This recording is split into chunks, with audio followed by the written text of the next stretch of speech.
Welcome to Wine Soundtrack USA. Listen to the passion with which producers narrate their winery and their world in 30 answers. Discover their stories, personalities, and passions.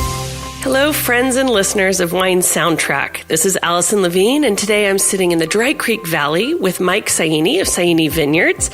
Welcome, Mike, and tell us a little bit about where we are today. Well, we're about 2.5 miles north of Hillsburg. We're situated kind of between the valley floor and the upper highlands of Dry Creek. And your family has been here for a very long time, have they not? Yeah, my family purchased the ranch that we're at in 1917. My great-grandfather came from Italy in 1908 and got started in the garbage business in San Francisco and worked his way up to this area and purchased the first ranch in 1917. And with his partner, they continued to farm in the Dry Creek Valley. And in 1934, they purchased a second ranch in Alexander Valley, and we still continue today to farm those two properties. And how many acres total do you have today, both in general as well as how many are planted to grapes? There's approximately 320 acres of land with close to 272 acres that are planted to grapes. And what are those grapes that you have planted? I think we have 12 different varietals. We do Chardonnay, Sauvignon Blanc, little Old Vine Chenin Blanc. And then on the red side, we have Zinfandel, Sangiovese, Grenache, Cabernet, Merlot, Syrah, and Petit Syrah. So your family started here in 1917. Were they making wine at any point, or when did you start making wine? Because I know you sell a lot of grapes to different winemakers. My great-grandfather and his partner dabbled in making wine on the side. They sold some of it pre-Prohibition and after Prohibition, mostly to home winemakers who wanted to have a little additive of our wine in it in the Bay Area, Oakland, San Francisco. And then the family kind of took a break from making wine and focused more on farming pears, apples, prunes, grapes, a little bit of livestock. And then myself and my family and our partner, George Christie, decided in 2008 to start our own family brand. And annually we're producing 2,000 cases. And we make a Zinfandel, a couple different Old Vine Zinfandels, and Sauvignon Blanc, and a red blend, Angelo's Paintbrush, which is a blend of Grenache, Sangiovese, and Carignan. And then we also do a small production run of rosé named after my daughter, Valentina. Nice Italian names for those kids. Well, those names were siblings of my great-grandfather. So we took it 3 generations back and reclaimed some of the old Italian names. Well, I know they're little, but they're the 5th generation, so maybe one day they're very little, but one day maybe they will take over. But in the meantime, it's 4th generation, you and your father and your brother. Yep. I have a younger brother who's involved with the farming operation, and then my father and my mother does our administrative work with my sister-in-law and my wife. So it is a true family operation. And with the approximate 2,000 cases of wine that you're making currently, what markets can they be found in? Internally in California, we're mostly in Northern California with a little bit of Southern California wholesale, direct to consumer. If you visit us on our website, sainivineyards.com, or email us direct at laura@sainivineyards.com, or we're also at Whole Foods in all the Northern California supermarkets. Any markets outside of California? Yes, we have Tennessee and Florida are currently selling our wine. Getting across the country there. So, question for you. You've grown up in this business and grown up around wine. What's your first memory relevant to wine? Oh, when we were probably 8 or 9 years old, we would beg my grandfather, and at that time, my great-grandfather, if we could always have a little bit of wine.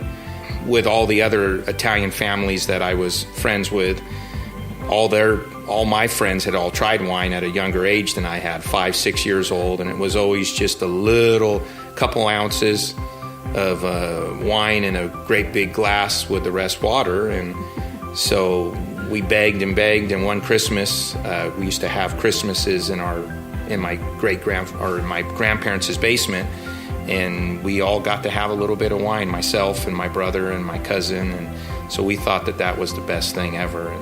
And after that, it was water and wine at only family events, and that was kind of the pact that we had to have, was no drinking outside of the family. But as you can see, it's the wine kind of stuck in our veins, and we've gone from there. And then I know you spend most of your time in this area. What would you say is the most memorable wine you've ever drunk? Do you recall which it was and what the occasion was? Oh, we grew up with a lot of the local wines, and from Rocchioli to Raffinelli to Segazio, and probably the most special wine that I've had was Segazio's. I can't recall what vintage it was, but they had gotten a top 10 wine in the world, and some of our grapes had gone into that. So that was a very special wine for us to have. That sounds pretty special. So do you think, I know you spend a lot of time out in the vineyard, do you think there's a such thing as a perfect variety? There's not so much, in my opinion, a perfect varietal. It's mostly the perfect growing year. And we've been very blessed in the last 5 years that the weather and the growing season has been to our advantage. Where I recall when I was younger, it seemed like we were always getting rains earlier in the year or later in the year that seemed to hinder some of the quality. But recently, the weather has provided high quality, and all of our varietals have been I don't want to say easy to farm, but have been fun to farm. What is your opinion about wine critics and scores? Well, I find it valuable to have critics and scoring to give maybe someone the opportunity to see or hear about a wine that they may not have had the opportunity to. Basing it on a scoring scale, maybe you're able to have access to wines that are in a certain 90-point range that you may not have known that they were out in the marketplace, but they've been brought to your attention, and you can potentially seek those wines in an avenue you might not have been able to before. Yeah. I think that's a great answer. I mean, I think it opens up the door to a lot of new people who might not have heard of your wine, especially when you're producing 2,000 cases. So between this and something else. So I'm going to ask you a few questions about you as a consumer of wine. What's your preference, red, white, or rosé? Well, I've become fond of rosé, which I never was. After producing it, it's actually become probably my go-to after work or appetizer wine. I've always been partial to Zinfandel, and that's what we've grown and produced, and I enjoy drinking it. And then we've embarked on these little red blend wines that we've kind of taken the GSM model and kind of put our own spin on it. And we did a Grenache, Sangiovese, and Carignan blend, which beginning to see why red blends have become so popular, because you can kind of see the difference in the terroir of our particular ranch, to where you can blend in 3 different varietals that commonly aren't, and it lends itself to just a fabulous, easy drinking wine. So you're a little torn between rosé and red. I guess you'll drink anything that's really good. Well, I'll drink anything that my wife puts on the table, and she's become partial to the rosés, and it's kind of a special. Our rosé is special to us because of we named it after our daughter, and she was able to come in, and even though she's 3 years old, last year she was able to more or less pick the rosé based on the color. So that was kind of a fun exercise to let her bring her crayons in there and basically mark up, well, I like this pink was prettier than that pink. And it was the same process that we did with my son when we did D'Angelo's paintbrush. My son was, that first wine was released in 2012, so he was just a little guy, and he sat on my lap, and he pointed to which wine he liked, and miraculously it was the blend that all three of the family members that were doing the blending chose, and that's how that wine actually got started. We've all been known to drink a little too much wine at times. Do you have any special remedies for hangovers? Oh, and I've had a few in my life. Really, I think for me, if I can get some fresh air and drink about a gallon of water, and then lately my remedy's been is a big bowl of oatmeal. Seems to stick to the insides and get me going again. But mostly the water works. There's no water or sweat. And just get out here and start digging a hole or doing some physical activity. What do you think a non-drinker loses out by not tasting your wines? What are you trying to communicate with your wines? We were always taught that wine should be drank with food, and from my early beginnings of my great-grandmother cooking homemade raviolis in the basement and being able to enjoy that with my great-grandparents, I think that there's an attribute to those foods that you can bring out flavors and even smells and even feelings in your body by a little bit of red wine or white wine paired with a certain food. My great-grandparents always had red table wine, which was whatever it was, a blend of whatever we had picked. Zinfandel, Carignan, Petit Syrah, even a little bit of Cabernet. And it was always just used as a benefit to the food. And we were very blessed when we were young having homemade Italian food on every occasion. And in the wine, I mean, I never sat at the table and saw my elders not have a glass of wine at dinner. And I can even remember as I grew up in my teens that I can remember the taste of my great-grandmother's raviolis with that little bit of red wine. And it cleanse your palate and you were ready for the next bite, whatever she brought out. And it was just it just was a well-rounded meal. So if someone tastes your wine, then they will understand that sense of family and enjoyment, or you would hope. Well, that's kind of the premise of doing this wine, is to kind of hopefully share some of the feelings that I had, my family had as we were growing up and enjoying the fruits of our labor. Mm-hmm. Well, speaking of food and wine pairing, do you have any thoughts on how to pair food and wine? Do you feel there are any hard and fast rules about like white wine and fish or red wine and meat? I mean, obviously growing up in a family with pastas and red wines, but what's your take on food and wine pairing? I think my family basically, and I can remember my grandparents and my great-grandparents and even my folks, it was basically, what did you like? And we would always drink the wine that we liked, and it always seemed to pair itself naturally with the food. So when we had pasta, they always had at least our raviolis and whatever she made. We would have even white wine with it, Sauvignon Blanc, Chardonnay, but the red wine to me paired with everything, that the style of food and the natural ingredients that my grandmother or great-grandmother would bring into the kitchen, anywhere from the fresh eggs that were raised on the ranch to the mushrooms that they harvested.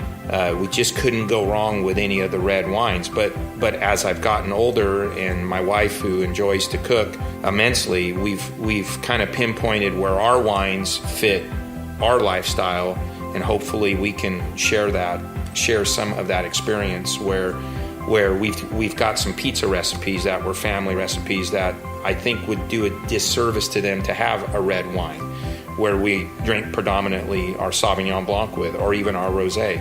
Where on the flip side, we've got some fish recipes of halibut, petroli sole, even salmon, where we just drink red wine with, where we'll tend to go with either our red blend or one of our lighter Old Vine Zinfandel. So I think it's kind of experience. My wife has a brownie recipe that we drink with our white wine. It's just enough of that is the acidity kind of helps blend out some of the sugar, and it brings out more of the cocoa and the chocolate out of those brownies. So we've been since 2008. My wife, well, I should say since 2012 when we were married, she's been about weekly playing with some different recipes and getting kind of pinpointing which of the wines we enjoy drinking with what style of cuisine. And we've even been drinking white wine with our Mexican food, and we've got some local restaurants that we go to that will bring our own bottle of Sauvignon Blanc, and we know which tacos that we like to have with that Sauvignon Blanc, and that's been probably the most enjoyable aspect for me is doing the food and wine experiments and seeing which one tends or lends itself to a fun experience. Mm-hmm. So space aliens are going to land on your property. I know, random question. I'm ready. Very soon. But which of your wines would you give them? I'd give them one of our Old Vine wines, and I just have a real sentimental feel for those wines. We currently have a olive block, apple block, and pear block, which are all vineyard designates, which are all estate farmed, and all of those individual Old Vine blocks were planted either by my great-grandfather or my grandfather, and we've been nurturing those vines. The apple was planted in 1930 by my great-grandfather and his partner, and then in 1942 we planted the olive block, which was planted by my great-grandfather and my grandfather and their partner. And then we have our pear block, which was planted in 1964. So my dad was part of that planting. He was 14 years old. So there was 3 generations of Sainis that planted that block. So I would feel that the aliens would be shorted if they didn't get one of those Old Vine blocks to bring back to have Christmas, Thanksgiving dinner. You're in the vineyard a lot, and you've been here, you grew up on this property. I think you would probably agree that every vintage tells a different story. Do you think that there are more things that repeat themselves in any given vintage, or things that are different? I would tend to say that everything's the same in the aspect of the farming side. We try and have some consistency when we're farming, so potentially that'll lead to more consistency in the grapes and in the winemaking process. But probably the biggest variable where the difference is every year is the weather. And this was my 20th harvest working for my family, and out of the last 20 years, I don't recall one year that I can go back and say this August was the same as the August before, or this September, or this June or July, or so on and so forth. So probably the variable that's the most difficult for us as grape growers and even as vintners is the weather. And when harvest is going to start, do you think that there are any signs or omens that will predict what harvest will be? No. It's kind of flip a coin, or my grandfather used to say, if you send the dog out in the morning and he comes back dry, it's not raining outside. So, you just kind of grin and bear it and take each day for what it's worth, and there isn't any set of rules that you can play by when you're dealing with Mother Nature. Mm-hmm. My dad, one day we were out here and we were having a kind of a rough morning. It was supposed to rain actually this year, and he looked at me and he goes, well, this is the largest open air casino in the world and we're all playing in it. And there's a little bit more to that saying too. There's no cocktail waitresses to bring you a drink, but I guess the premise is that we try not to take any day for granted when it comes to Mother Nature, and you're never going to outthink her, and you're never going to to get the upper hand. You just have to make the decisions based on experience, which we've got 100 years now in this valley, and we still don't do things perfect, but we're doing them a little bit better, we hope, each year. And she's not giving you any signs? No. Our dog coming back in dry or wet is probably the old school way of checking the weather. So, do you guys have any good luck rituals that you do before harvest is starting or when harvest starts? No, I guess none of us are very superstitious. We probably have all the same equipment that we've had for the last 100 years out here. So I guess you could say if we try and keep things consistent. But no, we don't have any. Don't wear the same socks for the whole year. We had one of the landowners that we were farming for. He passed away a couple years ago. But him and I, when I was in my early 20s, him and I would have a contest. We would not shave from the first day of harvest till the last day of harvest. And those 45-day harvests were a little difficult to get a date when you went into town, but because it was no trimming, no anything. So my beard, or my attempt at a beard, was pretty scraggly. But just little games like that, just to kind of pass the time, because the harvest, it goes so fast compared to all the work that you've put in for the whole year. But it also it drags its feet sometimes if the weather's not participating. And this year, our 2018 vintage was on track to be an early season, and we actually it's November the 13th today, and we just finished harvest. Our last grapes came in 10 days ago.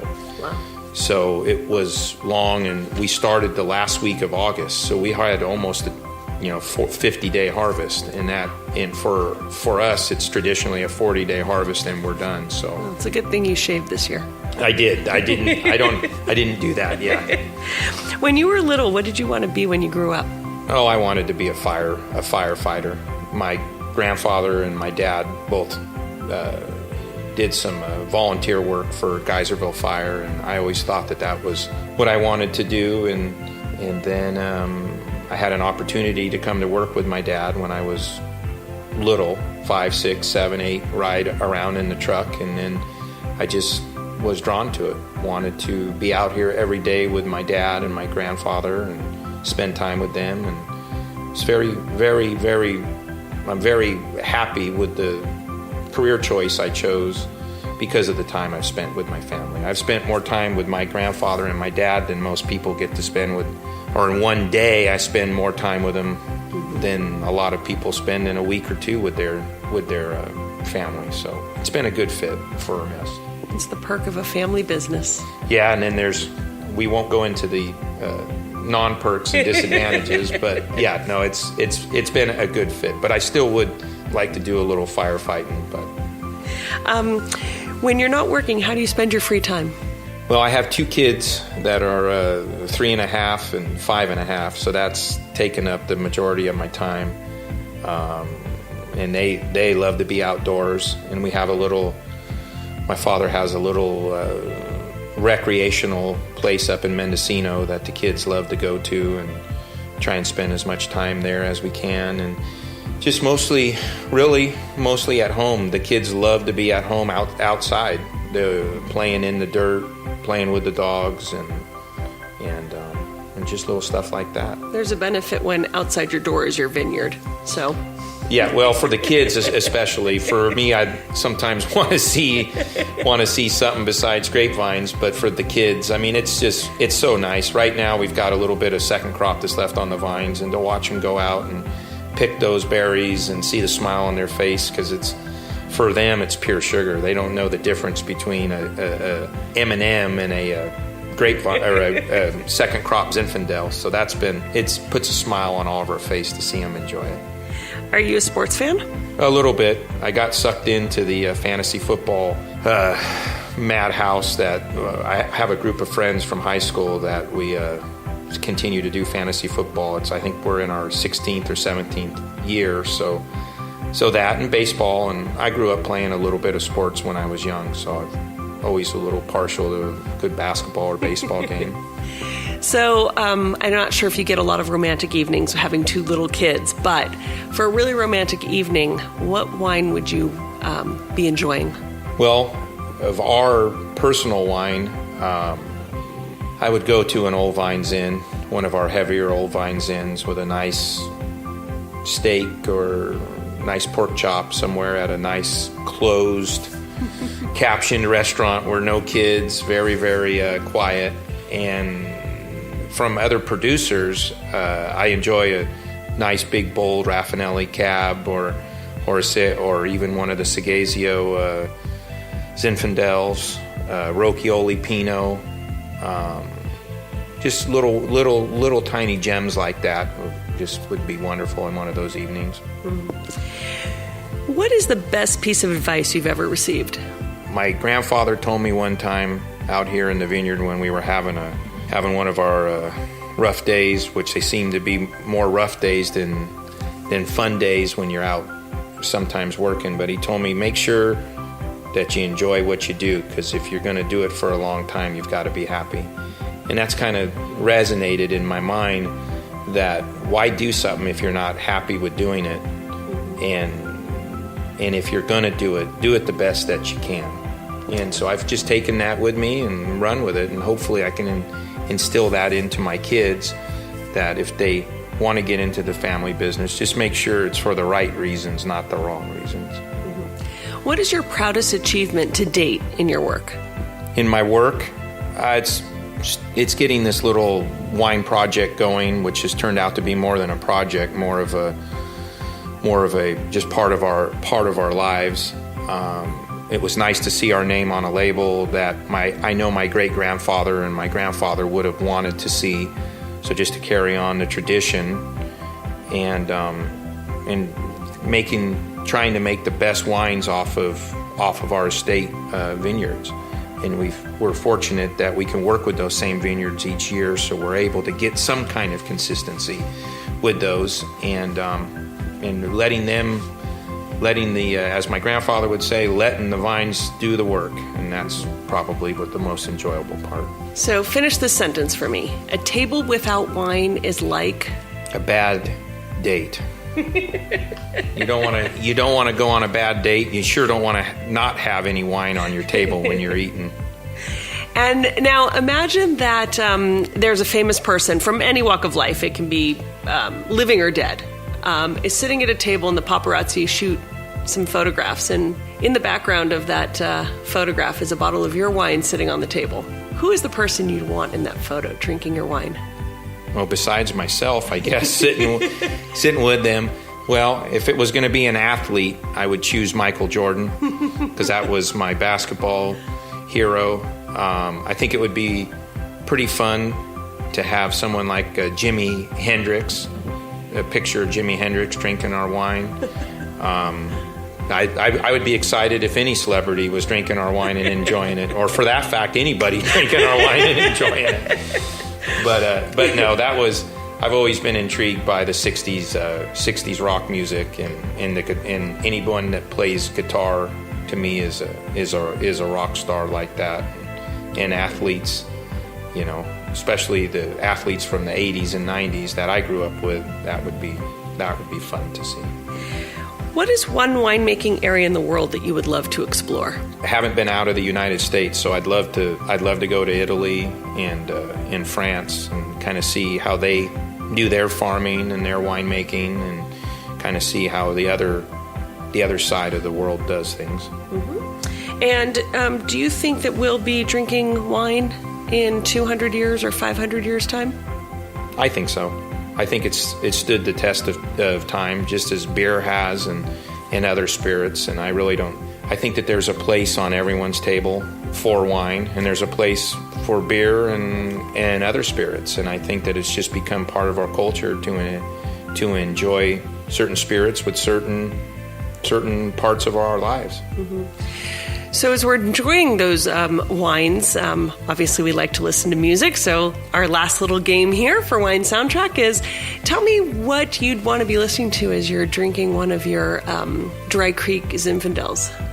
Well, when we were little, I remember in our basement and in our garage where we used to have our functions, my family would play Christmas music. And there was always, when they would drink the Zinfandel, I'd in my head when I was little hum, just like Jingle Bells, it'd be Zinfandel, Zinfandels. And so that's always stuck in my mind when I have Zinfandel at Christmas time, is I think of Jingle Bells and brings a smile to my face. And it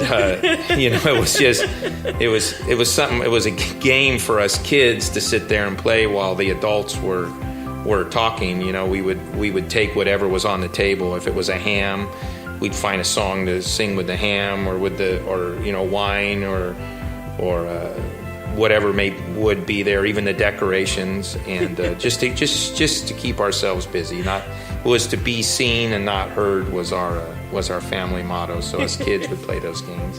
I love that. Zinfandel and Jingle Bells. Never did I think I'd hear that, but I think that's a good one. And now I'm going to have that song in my head the rest of the day.